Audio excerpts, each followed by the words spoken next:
Bonjour mes amis. Ne croyez-vous pas que si il y aurait seulement une chance sur 1 million, ou même sur 10 millions, ou même sur 100 millions, que Dieu existe, que Jésus est venu sur terre et qu'il a envoyé le Saint-Esprit et remplir les cœurs. Ne croyez-vous pas que ça vaudrait pas le coup de le chercher? La Bible nous relate qu'il y a 2000 ans, un jeune homme riche qui se posait les mêmes questions est venu vers Jésus, et il lui a dit : « Maître, que dois-je faire de bon pour avoir la vie éternelle ? » C'est bien d'avoir des richesses, c'est bien d'avoir la santé, la beauté, même la gloire, mais la plus grande richesse en vérité. Car le véritable besoin fondamental de l'homme, eh bien, c'est tout simplement la paix de l'âme. Sur les réseaux sociaux, il y a beaucoup de témoignages de vies transformées. Et peut-être même au sein de votre famille, vous connaissez quelqu'un qui est devenu chrétien. Moi, personnellement, je connais des centaines de personnes que leurs cœurs ont été complètement changés. Des personnes qui ont été délivrées de la drogue et qui sont devenues des pères pour leurs enfants. Ce n'est pas pour rien que Jésus a dit : « Venez à moi, vous tous qui êtes fatigués et chargés, et je vous donnerai du repos. » L'appel du Seigneur s'adresse aux hommes de toutes conditions, c'est-à-dire quiconque, les riches comme les pauvres, les malades comme les bien portants, sans distinction, parce que le Seigneur n'est pas comme les hommes, il ne fait pas de favoritisme. Nous ne sommes sûrement pas tous logés à la même enseigne, socialement parlant, mais en fait, nous sommes tous faits à l'image de Dieu.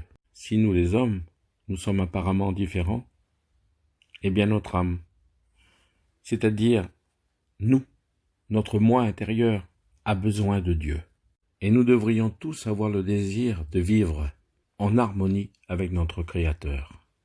Il est écrit dans le psaume 42, au verset 2, « Comme une biche soupire après des courants d'eau, ainsi mon âme soupire après toi, ô Dieu. » En vérité, seul Dieu peut nous combler pour que notre âme ne manque de rien. David l'a très bien exprimé en écrivant le psaume 23. Il a dit : « L'Éternel est mon berger, je ne manquerai de rien. » Vous pouvez courir pour essayer de satisfaire votre cœur. Vous ne serez jamais satisfait. Un jour, un homme a dit une belle parole.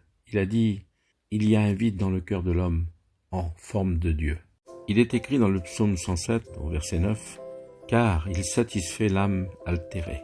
Il a comblé de bien l'âme affamée. » Il peut le faire aussi pour toi. Si vous ne le voyez pas, lui, il vous voit.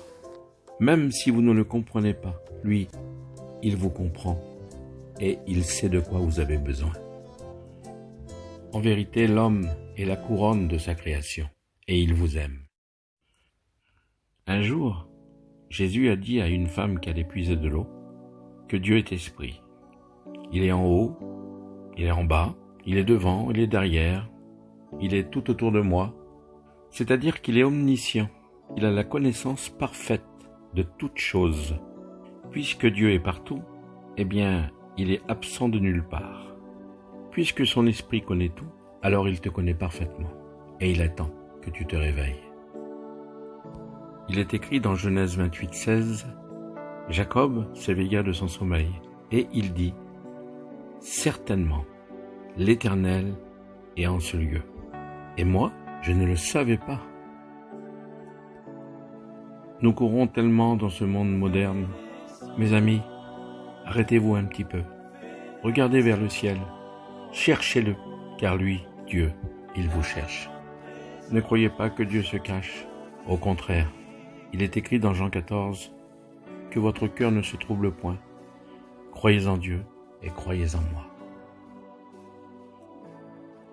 Savez-vous qu'il vous attendait même avant que vous le cherchiez? Il désire combler votre cœur et vous recevoir dans ce royaume là-bas. Dans quel état se trouve votre cœur? Avez-vous des angoisses? Êtes-vous inquiet que vous ne vous sentez pas à votre place dans ce monde? Avez-vous peur de mourir? Si c'est le cas, cela veut dire que c'est Dieu qui vous appelle. Il est écrit dans 2 Pierre 3,9 : Il use de patience envers vous, ne voulant pas qu'aucun périsse, mais voulant que tous arrivent à la repentance. Voilà le mot-clé. Repentance. Oh, si tu pourrais dire comme dans le psaume 95, verset 7.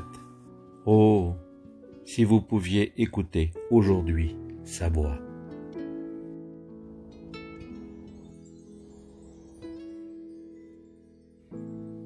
Peut-être que vous vous dites en vous-même, Dieu ne peut pas m'accepter, car j'ai fait trop de mal. Et c'est vrai que Dieu est saint, et qu'il haït le péché. Mais ne croyez pas que même si vous auriez une vie droite et honnête, eh bien cela n'aura jamais été suffisant pour être sauvé. Il n'y a rien d'autre qu'une repentance sincère qui nous ouvre les portes du ciel.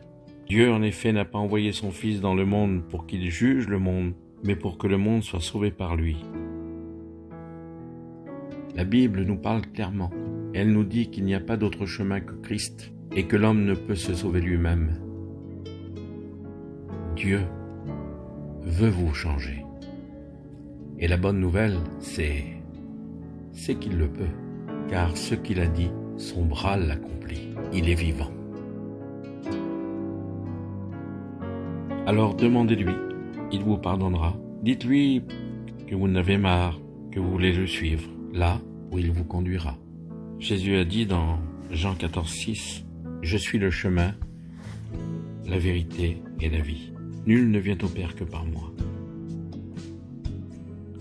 Un jour, un geôlier demanda à l'apôtre, « Que faut-il que je fasse pour être sauvé ?» Paul et Silas répondirent, « Crois au Seigneur Jésus, et tu seras sauvé, toi et ta famille. » Alors demandez à Dieu maintenant, cela est possible. Croyez et recevez Jésus-Christ, le Fils de Dieu. Maintenant devient votre sauveur. Si vous reconnaissez votre culpabilité, cette culpabilité qui doit vous faire souffrir, demandez pardon pour vos fautes, pour vos péchés. Même si cela vous fait mal et vous êtes triste, une tristesse si profonde que cela vous fait vraiment mal. Eh bien, c'est bien, car la Bible est claire à ce sujet. Elle dit dans 1 Jean 1,9, « Si nous confessons nos péchés, il est fidèle et juste pour nous les pardonner et nous purifier de toute iniquité. » Seule la véritable repentance vous rendra capable. Vous recevrez le Saint-Esprit de Dieu. Étant donc justifié par la foi, si quelqu'un est en Christ, il est une nouvelle créature. Les choses anciennes sont passées. Voici, toutes choses sont devenues nouvelles.